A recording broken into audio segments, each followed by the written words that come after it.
आंबेडकरांच्या आजोळचे म्हणजे भीमाबाई आंबेडकरांच्या नात्यातले लोक, त्या आडनावाचे लोक आजही तिथे राहतात, त्यांचे घर तिथे आहेत. मग त्यांनी तिथून मला कॉल केला आणि ती माहिती दिली आणि त्या लोकांसोबत मग फोनवर बोलणं झालं. ती मंडळी सगळी इथे येणार आहे आणि त्यांनी आजच्या ह्या जयंती कार्यक्रमाला आपल्या प्रतिष्ठानला तिथे आमंत्रित केलं होतं. आदरणीय प्राध्यापक Bharsagale sir, Ingale sir, Tayade sir, हे असे आम्ही मंडळी इथून 7-8 लोक जाणार होतो. रिझर्वेशन झाले, पण परवाला रमेश तायडे साहेबांचे मोठे भाऊ मरण पावले आणि त्यामुळे मग तो कार्यक्रम रद्द केला. तर आज तिथे खूप मोठ्या प्रमाणावरती जयंती साजरी होत आहे. सकाळपासून ते संध्याकाळपर्यंतचे कार्यक्रम त्यांनी आयोजित केलेले होते. सगळ्या पत्रिका वगैरे आलेल्या आहेत. तर व्यक्तीने काय काम केलेलं आहे, कसं केलेलं आहे, तर त्या संस्काराचा जो भाग असतो की त्याची जयंती. नाही तर मग आपलं काम काय आहे तर आपल्याला माहित आहे की आपल्या शेजारचा यापाशी बोलत नाही. सकाळी जर बाहेर निघालो तर तो लगेच मान फिरवतो. मग कार्यकर्तृत्व असं केलं पाहिजे का त्याचा सर्वदूर कीर्ती पसरली पाहिजे, नाव पसरलं पाहिजे. तर मातोश्री भीमाबाई आंबेडकर ह्या फक्त डॉक्टर बाबासाहेब आंबेडकरांचा जन्म झाल्यानंतर 5च वर्ष जगू शकल्या. त्यानंतर त्यांना डोकेदुखीचा त्रास होता, मस्तक शूळ, त्याला त्या आजाराचं नाव मस्तक शूळ म्हणून म्हटलेलं आहे. डोकेदुखीच मामा डोकेदुखीच असेल ना. तर त्या आजारामुळे त्याचं निदान झालं नसेल, औषधोपचार त्यावेळेस प्रगत नव्हते, त्यामुळे त्यांचा मृत्यू झाला. आणि नंतर डॉक्टर बाबासाहेब आंबेडकरांना मग त्यांची आत्या, त्यांची दुसरी आई, परत सुभेदार रामजी आंबेडकरांनी दुसरं लग्न केलं. मग त्यांचा सांभाळ झाला पुढे. तर अशा ह्या माऊलीच्या संस्कारामुळे डॉक्टर बाबासाहेब आंबेडकर घडले आणि बाबासाहेब आंबेडकर घडले म्हणून आपल्याला ही मानवी जी काही उपमा आहे, मानव म्हणून जी संकल्पना आहे ती आपण आज जगतो आहोत. त्यानंतर विचारमंचावर विराजमान doctor Babasaheb Ambedkar college of journalism and social वर्कच्या उपप्राचार्या डॉक्टर उजिरे मॅडम यांना मी विनंती करेन की त्यांनी या जयंती दिनाबद्दल आपलं मनोगत व्यक्त करावं. धन्यवाद सर. तथागत गौतम बुद्ध, बोधिसत्व डॉक्टर बाबासाहेब आंबेडकर अशा महापुरुषांना मी अभिवादन करते.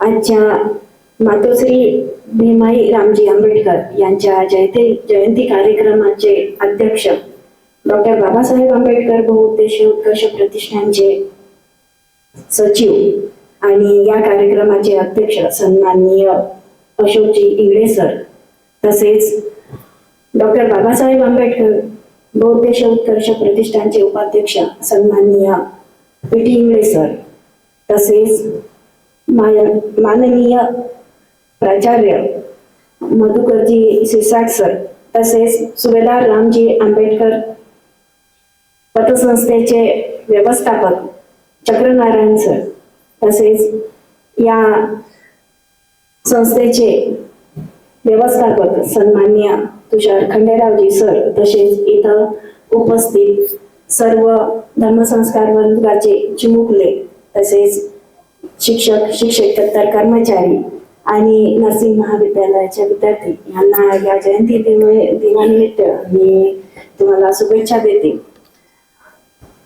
आजच्या भीमाई जयंती या कार्यक्रमाच्या निमित्त आपण सर्व इथं एकत्र आलेलो आहोत. डॉक्टर बाबासाहेब आंबेडकरांची मातोश्री माता भीमाई यांनी अत्यंत कठीण परिस्थितीमध्ये आपल्या मुलाला म्हणजे बाबासाहेबांना शिक्षणाचं जे आहे शिक्षणाची जोड सांगितली आणि त्यांच्या संस्कारातून त्यांना सामाजिक प्रेरणा देऊन त्यांच्या संस्कारातून त्यांना जे समाज परिवर्तन चळवळ घडवण्याची जी प्रेरणा आहे त्यांच्या संस्कारातूनच त्याच्यामध्ये त्यांना रिझवली आहे. आजच्या पिढीला आणि आपणाला मी एवढं सांगत इच्छिते की माता भीमाई ज्या आहे, माता भीमाईच्या प्रेरणेतून आपण ही प्रेरणा घ्यायला पाहिजे की आपले लहान मुलं आहे तर त्यांच्यावर सुद्धा माता भीमाई प्रमाणे संस्कार करून त्यांना पुढील जीवनासाठी योग्य अशा वाटेवर ते जावे. त्यांना आजच्या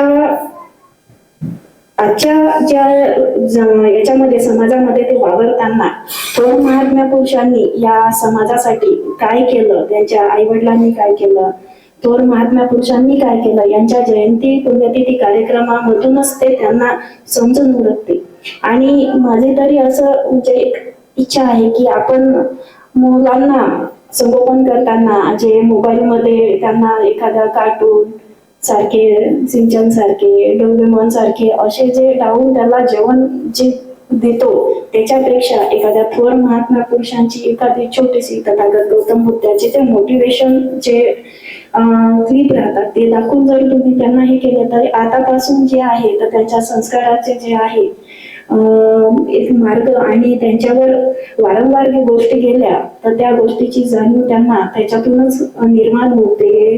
चांगल्या पद्धतीने एक चांगले नागरिक आणि चांगले युवक बनतील अशी अपेक्षा बाळगते. आणि पुनश्च तुम्हाला या जयंतीच्या शुभेच्छा देते आणि इथंच थांबते. जय हिंद.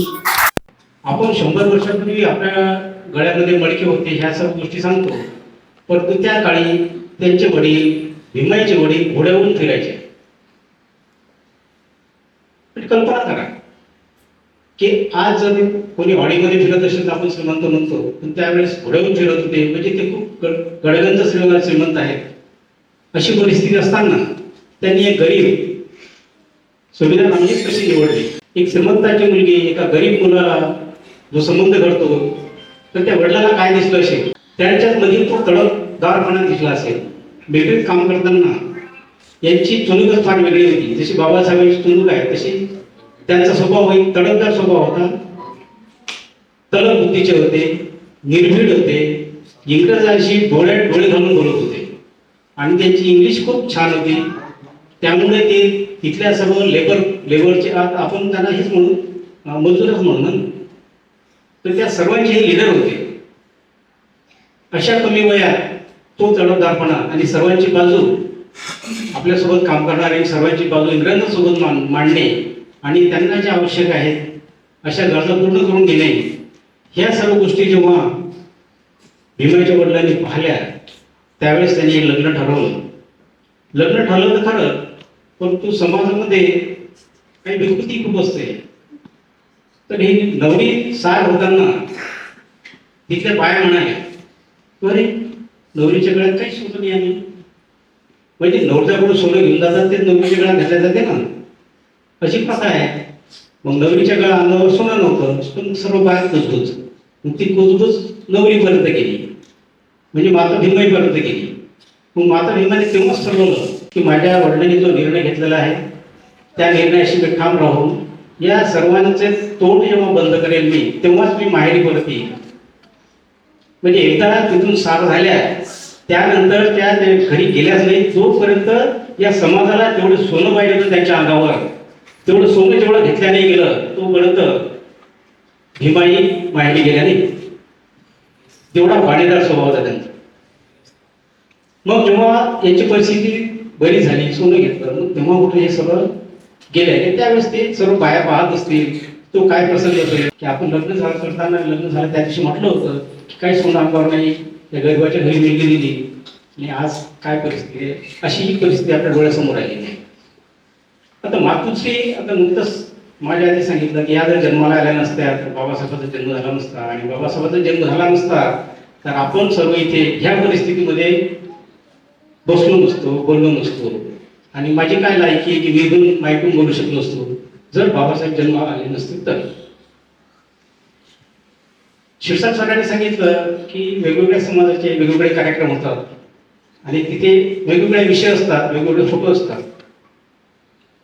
मी चौथीला असताना नेहमी सांगतो की मला एक थोड्यांची ओळख एक पुस्तक होतं आणि त्याच्यामध्ये एक धडा होता, दलितांचे कैवारी डॉक्टर आंबेडकर. बाबासाहेब शब्द नव्हता, दलिताचे कैवारी डॉक्टर आंबेडकर. तर मी तेव्हा चौथीत असताना मलाही खूप मोठेपणा, कारण की घरात ते वातावरण होतं. त्या वातावरण असल्यामुळे बुद्ध असल्याचा मोठेपणा मला लहानपणापासूनच, आणि बाबासाहेबांचा मोठेपणा लहानपणापासूनच. ते आता काय म्हणतात की काही लाजतात, तर ते मला नंतर समजले की काही लोक लाजतात जय भीम म्हणायला. ते काय कारण असेल नसेल, पण तुम्हाला खूप मोठे म्हणजे बाळायचं यायला खूप मला खूप छान वाटत होतं, आणि मला गर्व वाटत होतं की बाबासाहेबांचा धडा आहे. परंतु ते शब्द नंतर मला आठवायला लागले पुढे की अरे, मला चौथीला जर हे बाबासाहेब सर्वांचे म्हटले गेले असते, भारतीय घटनेचे शिल्पकार, स्त्रियांचे उद्धारक, शेतकऱ्यांचे कैवारी. शेतकऱ्यासाठी किती कामं केली, पण शेतकऱ्याचे कैवारी कोणी म्हणत नाही. स्त्रियांसाठी सर्व जगात प्रथम स्वतःहून काम करणारी व्यक्ती महामानव म्हणजे डॉक्टर बाबासाहेब आंबेडकर. मोर्चे बिरचे काढल्यानंतर जे काम झालं असेल ते वेगळं, पण इथे ज्या सर्व गोष्टी मिळाल्या त्या फक्त बाबासाहेबांच्या विचारातूनच बाबासाहेबांनी पाहिलं आणि त्याच्यावर तुरंत काम सुरू केलं. हे फक्त बाबासाहेब आहे. लेणीला एकदा लोक कोळसा उत्खनन जिथं होते तिथं बाबासाहेब एकदा गेले, तिथं पाहिलं की एक गर्भवती महिला काम करते आहे, आणि तिथं कोणत्याच गरजा बाकीच्या त्यांना पाहिजे त्या नव्हत्या. वॉशरूम नव्हते, फिडिंग तर दूधच. आज जसे फिडिंग वगैरे रूम आहे, ती ह्या कोणामुळे आल्या? आज जे फिडिंग आहे, आज जे स्त्रियांना अधिकार मिळाले, आज मॅटर्निटी लीव्ह मिळते आहे, आज पुरुषाच्या बरोबरीचे पगार मिळत आहेत तुम्हाला सर्वांना, पुरुषाच्या बरोबरीचा अधिकार मिळाला, राष्ट्रपती झाले आहे तुम्ही. कोणामुळे? बाबासाहेबांमुळे. पण बाबासाहेब तेवढे तुम्ही हेरले का? नाही हेरले. हा डोका सृष्ट आहे आपल्या देशामध्ये, जगात नव्हे असा एवढा मोठा माणूस आपल्या इथे झालेला आहे, पण त्याला आपण देश मान्यता दिली नाही. तर जाऊ दे, तुम्ही जर देश मान्यता दिली नसेल तरी माझ्या बाबांनी माझ्या बुद्धीच्या, त्यांच्या बुद्धीच्या बलावर जग मान्यता मिळवलेली आहे. ही फार अभिमानाची गोष्ट आहे. आणि अशा जगमान्यता मिळवलेल्या भीमरावांना, बाबासाहेबांना कोटी कोटी प्रणाम करतो. आणि आज खूप काही असं बोलायला वेळ नाही आपल्याकडे, सावकाश कधी बोलता येईल. तुम्ही आपली रजा घेतो. जय हिंद, जय भारत, जय श्री. धन्यवाद सर. त्यानंतर विचार मंचावर विराजमान सन्माननीय पी.टी. इंगळे साहेबांना मी विनंती करेन त्यांनी आपले विचार व्यक्त करावे.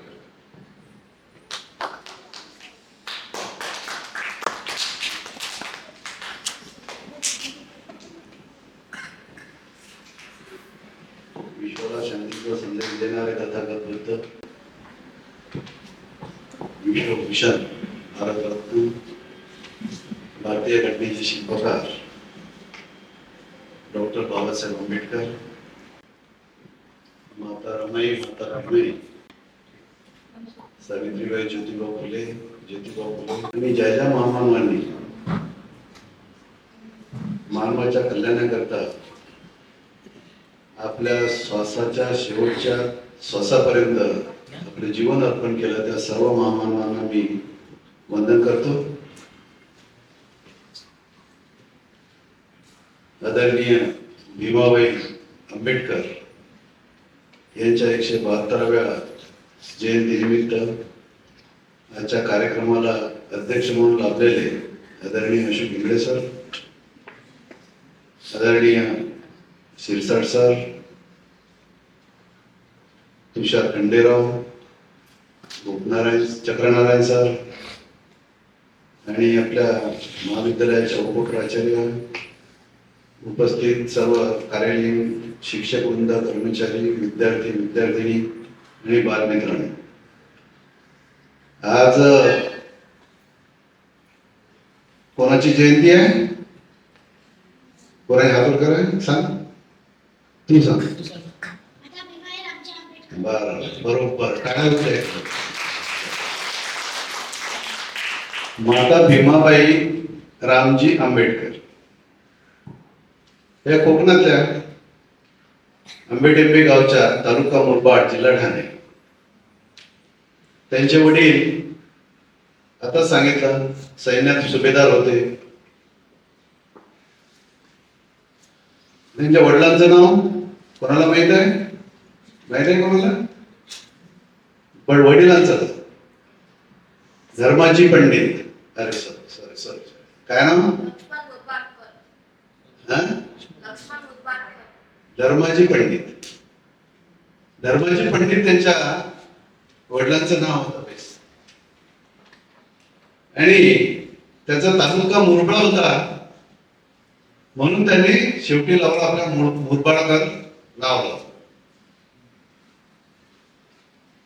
सुभेदार पदावर असतानाच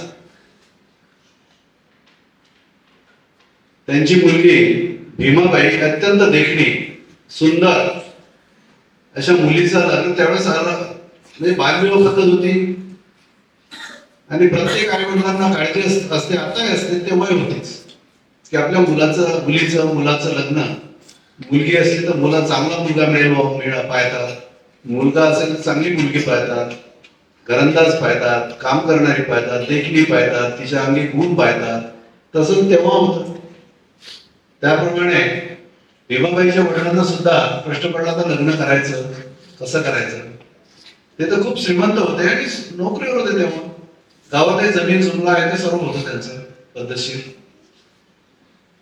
आणि नेमकेच रामजी आंबेडकर सैन्यात भरती झाले होते. भीमाबाईचं वय 13 वर्ष आणि रामजी आंबेडकरांचं वय 19. त्या वयात त्यांचं लग्न झालं. लग्न झाल्यानंतर सासरी गेल्या भीमाबाई.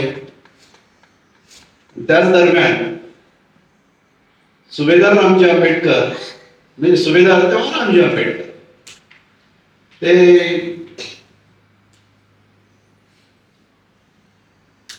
शिक्षणासाठी पुण्याला गेले.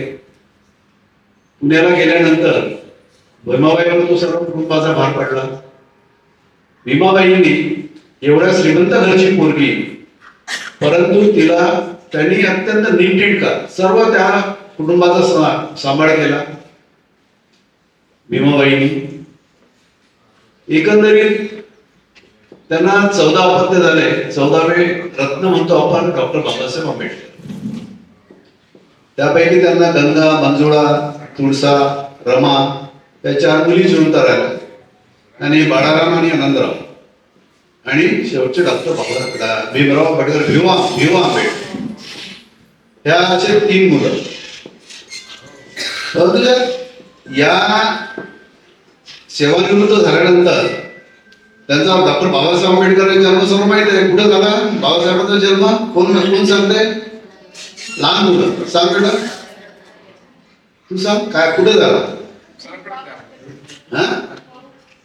मुलं मिलिटरी का टाळ्या वगैरे ते एक वेळा लहान मुलांसाठीच कार्यक्रम आहे. लहान मुलांना याची माहिती झाली पाहिजे की कोण कुठं जन्माला आला, कोण कुठं शिकलं, बरोबर आहे का नाही? आता पुढच्या वेळेला ज्या महापुरुषाचा जन्मोत्सव असो किंवा स्मृती दिन असो, तर मला विनंती आहे शिक्षक वर्गाला की त्यांनी त्याची तयारी करून घ्यायची 8 दिवसापूर्वीच. आणि अशा कार्यक्रमाला विद्यार्थ्यांनाच प्रश्न विचारला जातील जेणेकरून विद्यार्थ्यांच्या ज्ञानात भर पडेल आणि आपली संस्कृती काय, आपले महापुरुष आपल्या महामाया जे असतात त्या कशा काय, त्यांची नावं त्यांना माहीत असली पाहिजे. 14 एप्रिल 1800 कधी झाला जन्म? कोण सांगेल मुलापैकी? सांग. शाबास, टाळ्या होते त्याच्याकरता. 14 एप्रिल 1891 रोजी मऊ कॅम्प मध्ये जन्म झाला, बरोबर. रामजी आंबेडकर निवृत्त झाल्यानंतर ते पुन्हा आपल्या गावी गेले. मग गावात येण्या जाण्याच्या सुविधा नव्हत्या, त्यावेळेस काहीच नव्हतं. मग दापोलीला गेले, बाजूलाच गाव दापोलीला गेल्यानंतर तिथे पण त्यांचं काळात भिवाचं शाळेत नाव टाकायचं, त्यांना शिक्षण द्यायचं सर्व मुलांना. तर तिथे काही तेवढी व्यवस्था नव्हती म्हणून त्यांनी साताऱ्याला प्रयाण केलं. साताऱ्याला गेले. साताऱ्याला भिवा म्हणजे भीमराव आंबेडकर यांचं नाव टाकलं साताऱ्याच्या शाळेमध्ये. शिकले आणि बाबासाहेब 5 वर्षाचे असतानाच त्यांच्या आई मातोश्री आता सांगितलं भीमाबाई या मरण पावल्या. तर एवढा मोठा भीमाबाईनं त्यांचा संसार जसा रमाबाईनं केला तसा भीमाबाईनं सुद्धा नीटनेटका संसार केला आणि या आजच्या म्हणजे आपल्या मुलींना स्त्रियांना त्यांचं वाचायला पाहिजे की आपल्या महापुरुषांचं जे जीवनचरित्र असते ते वाचायला पाहिजे. त्यांच्याप्रमाणेच आपण आपलं जीवन जे चांगलं आहे ते घ्यायला पाहिजे. प्रत्येक गोष्टीत आपण त्यांच्याकडून एवढं जरी शिकलं, रमाबाई, भीमाबाई, बाबासाहेब जे आपले महापुरुष आहेत, आपलं जीवन चांगलं झाल्याशिवाय राहणार नाही. आणि आपले मुलं बाळावर आपले संस्कार चांगले होतील. कारण रमाबाईनं, भीमाबाईनं जे काही संस्कार केले मुलांवरती ते वाखाणण्याजोगे आहेत. ते जर आपल्या मुलांवर केले, कारण आजकाल अनेक देशामध्ये मुलांना मोबाईल पाहण्यावर बंदी घातलेली आहे. आणि आपण काय करतो, अनेक ठिकाणी बातमी जिथे जाल तिथे मोबाईल असल्याशिवाय मुलगा जेवत नाही, मोबाईल असल्याशिवाय मुलगा झोपत नाही. आताच मॅडमने सांगितलं तर एकदम चुकीचं आहे. जर मोबाईल आहेत त्यावेळेस जर मोबाईल असते तर एवढे महापुरुष घडले नसते. कारण त्यांना मग त्याचा दिमागच यायचं ना, बद्दल दिमाग होते त्याचं. म्हणून मित्रांनो, भीमाबाई पासून, रमाबाई पासून आपण या शिकलं पाहिजे आणि आपलं जीवन स्तर उंचावलं पाहिजे. एवढंच मी या प्रसंगी सांगतो. पुनश्च भीमाबाईच्या स्मृतीस अभिवादन करतो आणि मला इथे बोलण्याची संधी दिली, माझा मान सन्मान केला, त्या आयोजकाचा आभार मानतो आणि धन्यवाद. जय भीम.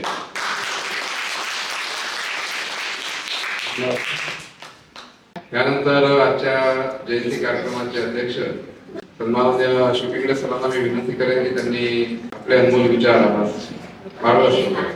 आज आपण भीमाईची जयंती साजरी करतो. माझ्या आधी जे वक्ते बोलले त्यांनी सगळं सांगितलं आहे. आपण आता ते सांगूया. प्रथमतः जगाला मानवाने सुखी कसं राहावं हे शिकवणारे भगवान गौतम बुद्ध, ज्यांनी आपल्या या भारतातच नव्हे तर संपूर्ण मानव जमातीला स्वाभिमान जागृत केला. ते बोधीसत्व डॉक्टर बाबासाहेब आंबेडकर आणि ज्या ज्या महामानवांनी मानवाच्या कल्याणासाठी आपला देह दिला त्या सर्वांना प्रथमतः अभिवादन. आजच्या कार्यक्रमात उपस्थित माजी प्राचार्य शिक्षक सर, आपले मीटिंग आपल्या महाविद्यालयाच्या उपप्राचार्य वगैरे मॅडम, आपल्या संस्थेचे मॅनेजर तुषार खंडेराव, आपल्या पतसंस्थेचे मॅनेजर सिद्धार्थ चक्रनारायण सर आणि उपस्थित महाविद्यालयाचे कर्मचारी, शिक्षक आणि शिक्षकेतर कर्मचारी, नर्सिंगच्या विद्यार्थिनी आणि बाल संस्कार गृहाचे आपले विद्यार्थी. तर भीमाई जी आहे, भीमाई बद्दल जास्त साहित्य उपलब्ध नाही तरी पण, आणि त्यांचा सहवासही फार जास्त लाभला. बाबासाहेबांना 5 वर्षाचे असताना भीमाई गेली, परंतु भीमाईला कुठलं तुमच्या समोर आहे आणि बाबासाहेबांचा चेहरा आणि भीमाईचा चेहरा यात साम्य आहे. तर भीमाईचे गुण हे बाबासाहेबांचे गुण, बाकी तुम्ही सांगणार नाही ते त्यांना आपण ते किती झाले वगैरे ते तुम्ही ऐकले. तर भीमाई ही हिचं लग्न जे झालं, भीमाईचे वडील सैन्यात सुभेदार होते आणि त्यांच्या हाताखाली नवीन सैन्यात भरती झालेले रामजी सुभेदार नंतर झाले. पहिल्यांदा सैनिकच होते, तर ते त्यांच्या हाताखाली काम करायचे. आणि मुलीचं लग्न करायचं आहे हे प्रत्येक बापाला माहित असतं, त्याची काळजी असते. तर त्यांनी त्यातून यांना निवडलं आणि भविष्यात रामजी हा काहीतरी चांगलं करून दाखवू शकतो ही गॅरंटी त्यांना आली. आणि म्हणून परिस्थिती फक्त रामजीच नोकरीवर होते त्याच्या घरी, दुसरं कोणी नव्हतं. तरीही त्यांनी आपली मुलगी, आता हे काय सांगायचं आहे तर भीमाईच्या घरची परिस्थिती फार चांगली. त्याच्या 3 पिढ्यात सगळे लष्करात काम करणारे लोक होते, चांगल्या हुद्द्यावरून, सुभेदार या हुद्द्यावरून रिटायर झालेले लोक त्यांच्या घरात होते. त्यामुळे त्यांना राहायचं घर सुद्धा एखादा खूप मोठा वाड्यासारखं होतं आणि लहानपणापासून खूप गाळात वाढलेला आहे. त्यामुळे त्यांच्यात रागही खूप होता. लग्न झाल्यानंतर सगळे प्रसंग आले. तुम्हाला माहिती आहे भांडण बिंड होतच असतात, परंतु भीमाईच्या भांडणात कधी मागे सरकली नाही आणि अत्यंत स्वाभिमानी भीमाई. आता चक्रनारायण साहेबांनी सांगितलं की तिला थोडंसं डिवचलं किंवा तुला दागिने नाही, तसं नाही, तसं नाही. तर त्या भीमाईला एवढा राग आला की ती कधी माहेरी गेलीच नाही. जशी लग्नावरून गेली सासरी आली तशी माहेरी कधी गेली. तर ही भीमाई आणि तोच करारी पुन्हा बाबासाहेबांचा. बाबासाहेब सुद्धा फार करारी होते. तर हे गुण बाबासाहेबांनी ऐकून घेतले होते. तर भीमाईचं आयुष्य म्हणजे त्यांना काय झालं की त्या काळात तुम्ही आता जे इंग्रजीत मायग्रेन म्हणतात तो आजार त्याला झाला डोकेदुखीचा आणि त्यामुळे भीमाईचे शेवटचे दिवस मध्ये दुःखाचे गेले. इतकं असतानाही त्यांनी संपूर्ण कुटुंब फार पद्धतशीररित्या आपण पाळलं. त्याच्यावर सगळं त्यांचं नियंत्रण होतं कुटुंबावर आणि रामजी सतत कामातच राहिले. तर हे सगळं प्रत्येकच कुटुंबातले लोक करतात नाही असं नाही, परंतु हे आपल्याला याच्यासाठी अभ्यासाचं आहे किती बाबासाहेबांची आहे. त्यामुळे आपल्याला हे सगळं अभ्यासाचं आहे आणि बाबासाहेब कसे संस्कारातून घडले हे आपल्याला शिकायचं. संस्कार पहिल्यांदा कुटुंबातून होत असतात. कुटुंब हे प्राथमिक शाळा आहे. मानवाची प्राथमिक शाळा कुटुंब आहे. कुटुंब चांगलं असेल तर तिथे संस्कार चांगले होतात आणि तिथूनच माणूस घडतो. त्यामुळे फार महत्वाचं आहे कुटुंबात सगळं चांगलं असणं ठेवलं पाहिजे. पालकांनी आपल्या पाल्याला घडवायचं असेल तर निश्चितच आपलं कुटुंब हे सुसंस्कारित असलं पाहिजे. तेच काम रामजी बाबांनी केलं. रामजींनी भीमावर इतके चांगले संस्कार केले की सकाळी उठल्याबरोबर 4 वाजता रामजी पिता जे होते हे कबीरपंथी होते. कबीराचे दोहे सकाळी बाबासाहेबांना पाठ करावे लागले आणि ते दोहे म्हणावे लागले. कबीराचे दोहे माहिती आहेत का तुम्हाला कसे आहे? आपण शिकते काय का बोल. बाबासाहेबांचे 3 गुरु आहेत.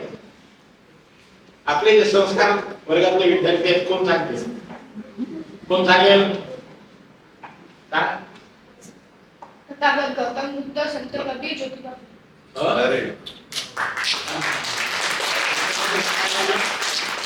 काय नाव तुझं? पुन्हा सांगेल का? पुन्हा सांग. तथागत गौतम बुद्ध, संत कबीर आणि महात्मा ज्योतिबा. आता सांग काय?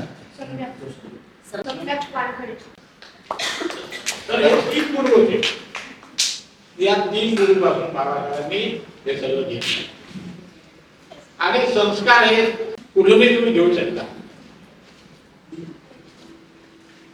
उदाहरण जर द्यायचं झालं तर आपण एक बुद्धाचं उदाहरण घेऊ की एकदा एक संन्यासी जंगलात होता. पावसाळ्याचे दिवस होते.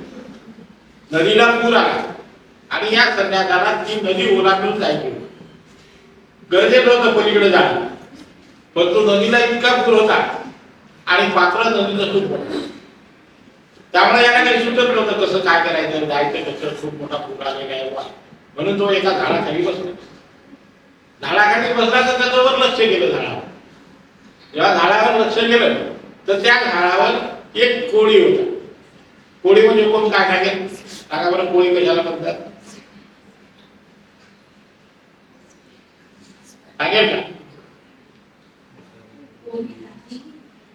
काठी. कोळी म्हणजे काठी. आणि काठी काय करते? ते काय करते काठी? एका फांदीवरून दुसऱ्या फांदीवर जाते. कशी जाते माहिती आहे का? कोणी पाहणे पण सांगू शकते. लहान विद्यार्थी आपले कोणी सांगू शकते. झाडं विकते ना? नाही ते झाडं कसं विकायचं? झाडं कसं तुमच्या जवळ आहे का? कसं विकायचं ते? नाही हे झाडं म्हणजे तिची लाळ आहे.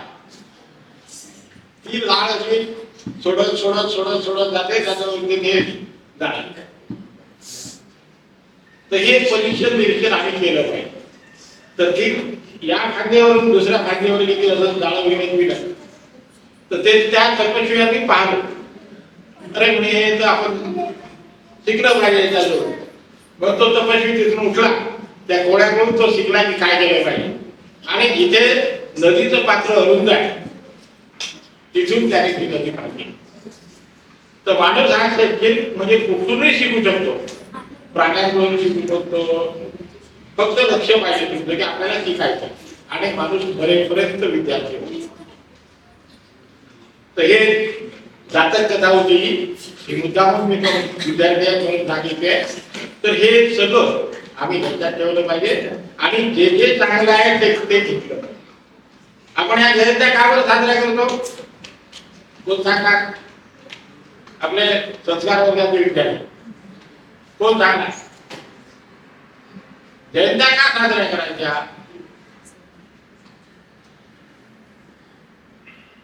बोला काय सांगताय. त्याच्यातून आपल्याला काही ज्ञान भेटायला पाहिजे. अरे वा. पुन्हा पुन्हा सांग पुन्हा. आर्यन ओमप्रकाश भगत. वाव.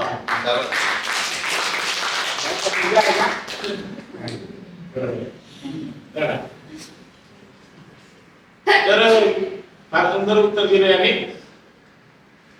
तर आपल्याला हे सगळं लक्षात घेतलं पाहिजे की जयंत्या याच्यासाठी साजरा करतात की या लोकांनी चांगलं काम केलं आहे त्याचं आपल्याकडे काय काय चांगलं केलं हे शिकलं पाहिजे आणि तसं आपण वागलं पाहिजे. आता आपली काय पद्धत आहे. आपली पद्धत ही आहे म्हणजे वंश परंपरेची चालत आलेली पद्धत ही आहे की माणसाचा देव केला की तो संपला.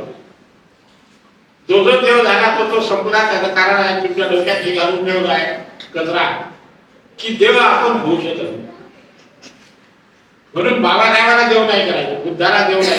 माणसंच आहेत ती आणि ती माणसं आहेत तसं आपणही होऊ शकतो हे आपण लक्षात. परंतु मग तसं व्हायसाठी काय करावं लागेल. तसं व्हायसाठी आपल्याला काम करावं लागेल, त्यांच्यासारखं काम करावं लागेल हे लक्षात घेतलं पाहिजे. म्हणून या जयंत्या आपल्याला साजऱ्या केल्या पाहिजे. त्यांनी काय केलं हे आपल्या डोळ्यासमोर असलं पाहिजे आणि त्यानुसार आपण वागावं. जसं कबीर आहे. कबीर काय म्हणतात. कबीर एक ग्रॅट म्हणतात की तू आया इस जग में. तू ज्यावेळेस जन्माला आलं तुझं की काय करत रे कोणाला माहिती आहे. जन्माला मुलं आल्याबरोबर काय होतं समजा ते रडलं नाही तर काय करतात लोक मोठे खालीच पडतात की पाहिजे जिवंत आहे की नाही म्हणून त्यांना रडवल्या जाते. तर तू आया जग में तू रोये जग असे. वडिलांचा आनंद होतो त्याच्या नातेवाईकाला आनंद होतो म्हणून ते काय करतात त्यांना आनंद होते म्हणून हसतात. तू आया इस जग में तब तू रोये जग हसे ऐसी करनी कीजिए. म्हणजे असं काम करा की जब तू जाए इस जग से तू हसे जग रोए. त्याचं काम केलं पाहिजे. आपण असं काम केलं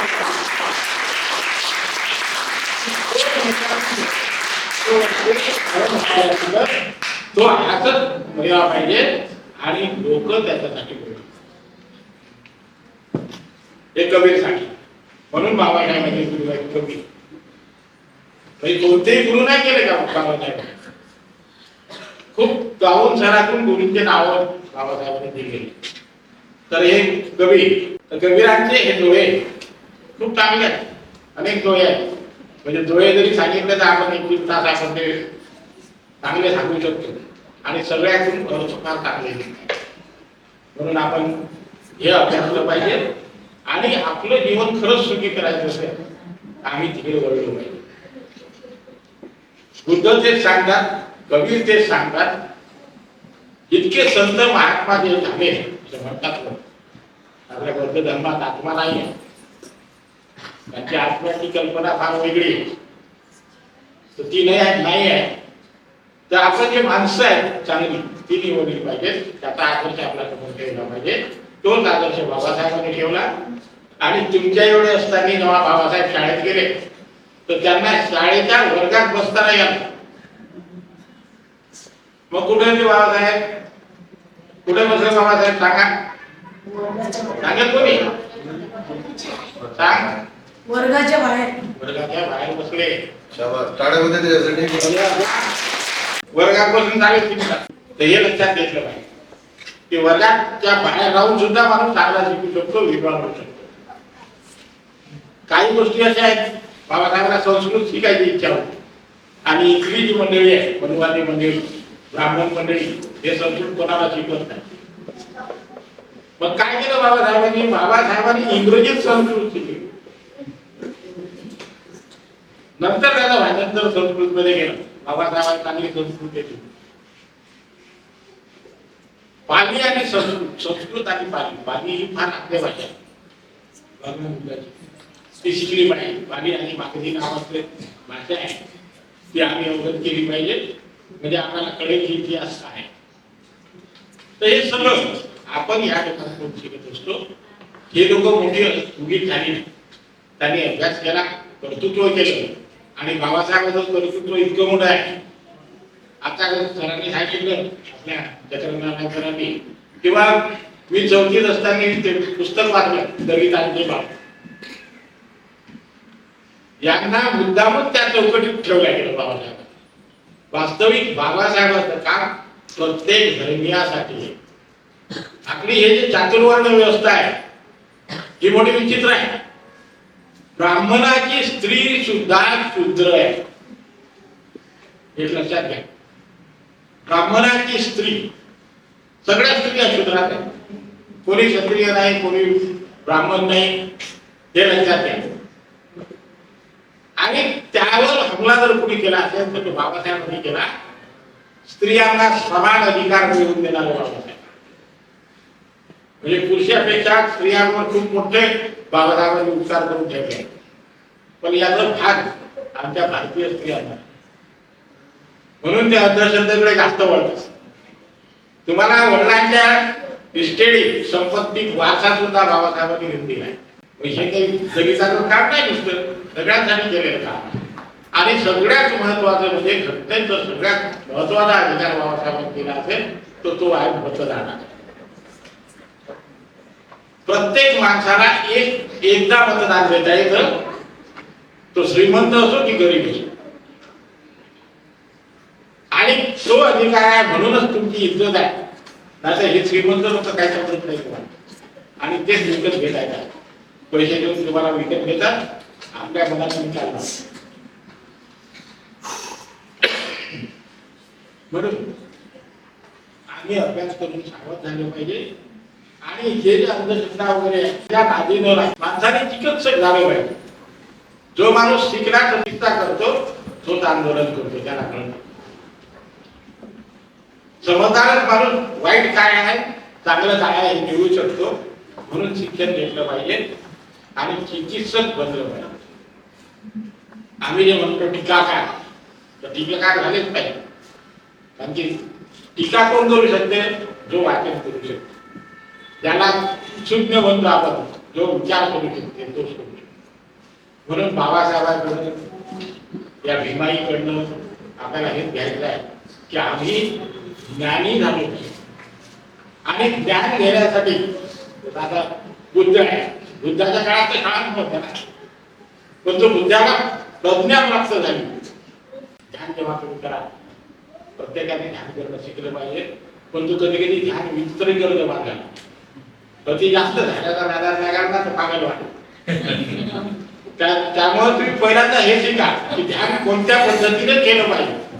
अनेक पाहिजे आम्ही केलेच. आमचे मित्रही आहेत त्याच्यात जे विचित्रपणा करायला लागले. तर हे सगळं दुरुस्त होण्यासाठी माणसाचं डोकं ठिकाणावर पाहिजे, मन ठिकाणावर पाहिजे. बुद्ध सांगतात की मनोकुटुंब मनोधंबा मनोश्रेष्ठा मनोमय, की सगळ्यात श्रेष्ठ जर कोणतं इंद्रिय असेल माणसाचं ते आहे मन. आणि ते जो नियंत्रित करतो तो चांगला टिकतो आणि तो टिकत नाही. तर हे लक्षात घेतलं पाहिजे आणि आपण त्या पद्धतीने अभ्यास केला पाहिजे.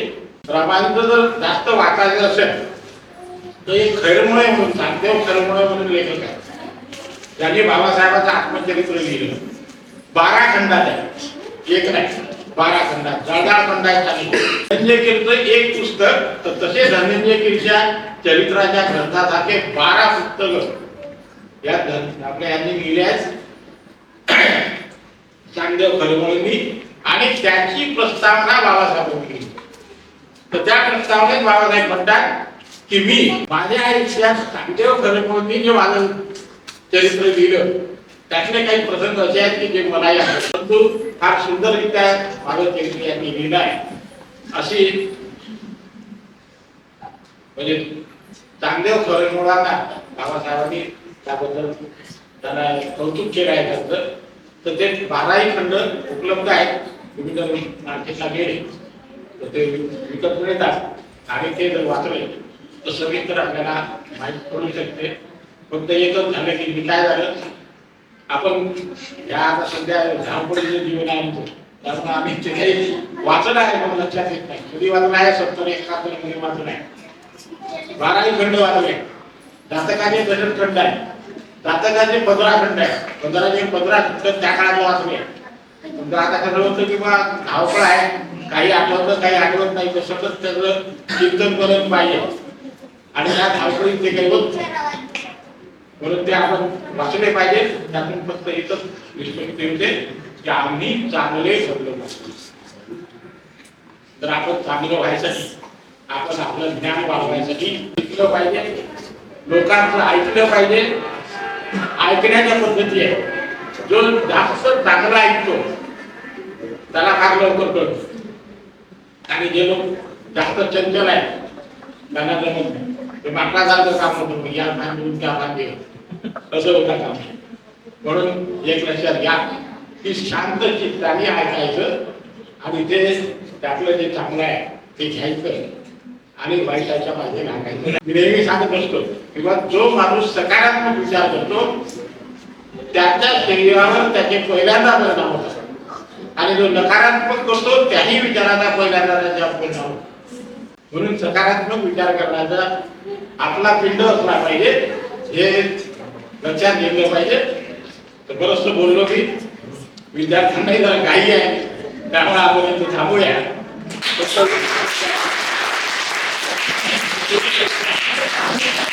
तिथे थांबलो.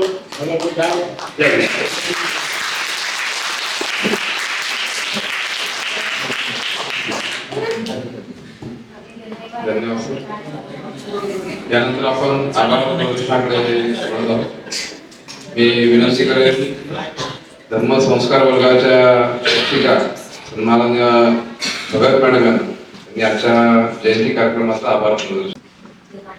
महाकारुणिक तथागत भगवान गौतम बुद्ध बोधिसत्व बाबासाहेब आंबेडकर यांना त्रिवार वंदन करते आणि मातोश्री भीमाबाई रामजी आंबेडकर यांची आज 172वी जयंती, त्यामुळे मातोश्री भीमाबाई यांना विनम्र अभिवादन करते आणि आजच्या कार्यक्रमाला अध्यक्षस्थान भूषविणारे आपले ऐतिहासिक प्रतिष्ठानचे सचिव माननीय अशोक इंगळे सर, तसेच माननीय पीटी इंगळे सर, माननीय शिरसाट सर, माननीय चक्रनारायण सर, माननीय वजिरे मॅडम आणि माननीय तुषार खंडेराव सर, या सर्वांचे आभार मानते.